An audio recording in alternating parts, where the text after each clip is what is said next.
आज की कहानी जो है ना, हमारे और आपके जीवन में काफ़ी कुछ सीखने को मिलेगा इस कहानी के माध्यम से। तो चलिए शुरू करते हैं। जैसी करनी वैसी भरनी कहानी का मेन शीर्षक है और इसी के ऊपर मैंने ये कहानी बनाया हूँ आप लोगों के लिए। तो चलिए शुरू करते हैं। एक ब्राह्मण किसी मंदिर में रामायण की कथा सुनाने जाया करता था। ब्राह्मण को कथा सुनाते हुए कई दिन हो गए, लेकिन वहाँ पर एक भी आदमी कथा सुनने के लिए नहीं आया।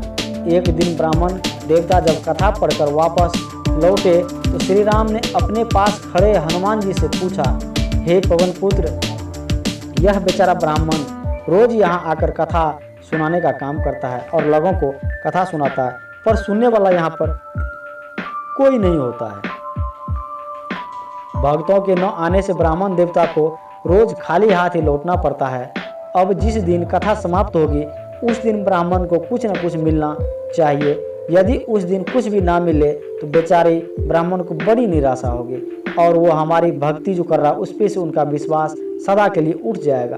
तो क्या किया जाए? तब हनुमान जी उत्तर देते हैं भगवान श्री राम को, हे भगवान, आप इस बात की चिंता बिल्कुल ना कीजिए, आपके भक्तों का मैं पूरा ध्यान रखता हूँ। ब्राह्मण देवता की दक्षिणा का इंतजाम मैंने पहले ही कर लिया हूँ। जिस दिन कथा समाप्त होगी उस दिन 1000 रुपया दक्षिणा के रूप में उन्हें मिल जाएगा।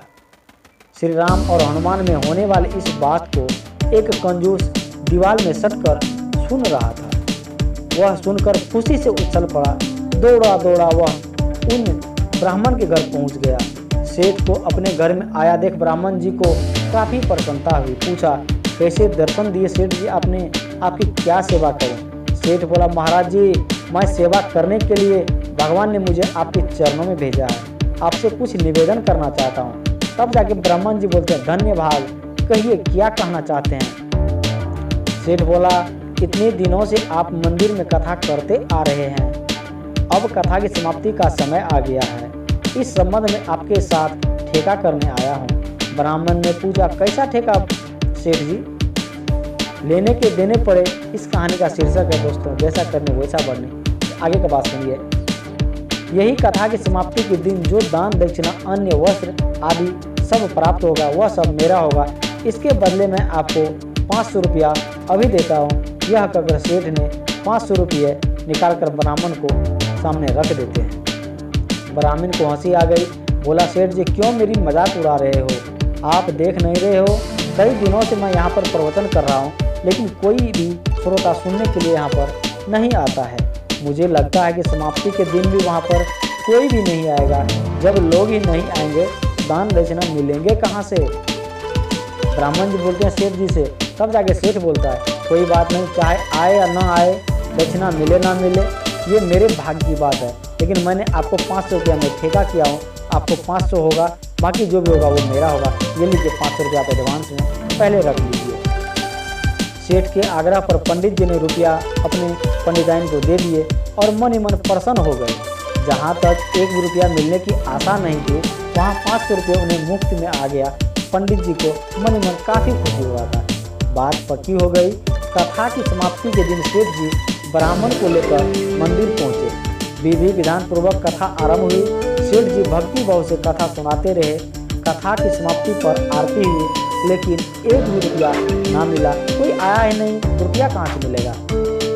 सेठ ने सोचा शायद भक्ति भाव और पूजा में कुछ कमी रह गई है। ब्राह्मण से बोले, ब्राह्मण जी एक बार और आप भगवान की स्तुति करिए।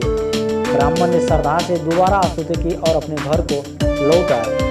रुपया के लोभ में सेठ जी देर तक वहीं पर बैठे रहे। काफ़ी समय हो गया, रुपया न आया। हनुमान जी के आगे हाथ जोड़कर सिर झुकाने लगे। दोपहर हुई, फिर शाम हो गई। जब सेठ को रुपया मिलने की उम्मीद न रही तो उसे क्रोध आ गया। उसने हनुमान जी के पास पहुंचकर 1 लात हनुमान जी की मूर्ति पर जोर से मारी। नतीजा यह रहा कि सेठ जी का टांग उस मूर्ति से चिपक गया। तब वह लेने के देने पड़ गए। पंडित जी टांग छुड़ाने के लिए यथासंभव प्रयास किया, सब जोर लगाया, लेकिन उनका टांग टस से मस नहीं हो रहा था। सभी दौड़ पेंच लगाकर सेठ जी परेशान हो गया, फिर भी उनका टांग नहीं निकला। उनका टांग फंसा ही रह गया। अब क्या किया जाए? चारों तरफ रात का अंधकार घिरने लगा। अंधेरा होने पर श्री राम ने मूर्ति की अंधेरा होने पर श्री राम जी की मूर्ति से आवाज़ आती हुई सुनाई दी उन सेठ जी को। भगवान राम हनुमान जी से पूछते, हे हनुमान जी, आज तो ब्राह्मण कथा समाप्त करके चल गए, लेकिन उन्हें कुछ दान दक्षिणा नहीं मिला, उन्हें खाली हाथ लौटना पड़ा। हनुमान जी की मूर्ति से उत्तर मिला, प्रभु आपके भक्तों को खाली हाथ मैंने नहीं जाने दिया। भगवान बोलते, वो कैसे? ब्राह्मण देवता बहुत प्रसन्न है, लेकिन कुछ दिन पहले 500 रुपये एडवांस में दिलवा दिया हूँ और अभी 500 रुपये टांग गिरवी है, 500 रुपये बोले, जब तक बाकी रकम नहीं मिलती टांग नहीं छोड़ने वाला हूँ। सेठ ने सुना तो उनकी आंखें खुल गई, लगा कि 500 रुपये दिए बिना टांग नहीं छूटेगी। रात भर वह अपनी एक टांग के बल खड़ा होकर सुबह होने का इंतजार करने लगा। जैसे ही सुबह हुआ तो अपने घर पर संदेशा भिजवाकर 500 रुपये मंगवाए और हनुमान जी के आगे रखकर क्षमा प्रार्थना करने लगे। तब जाकर कहीं न कहीं सेठ जी की टांग उस मूर्ति से हटे। इसीलिए दोस्तों कहा गया है कि कान से सुना हुआ बात पर कभी भी भरोसा नहीं किया जा सकता। कान से सुना हुआ और आँखों से देखा हुआ बात पर ही हमेशा भरोसा किया जा सकता है। दोस्तों वीडियो आपको अच्छा लगा है तो हमारे चैनल को सब्सक्राइब कीजिए, साथ साथ वीडियो को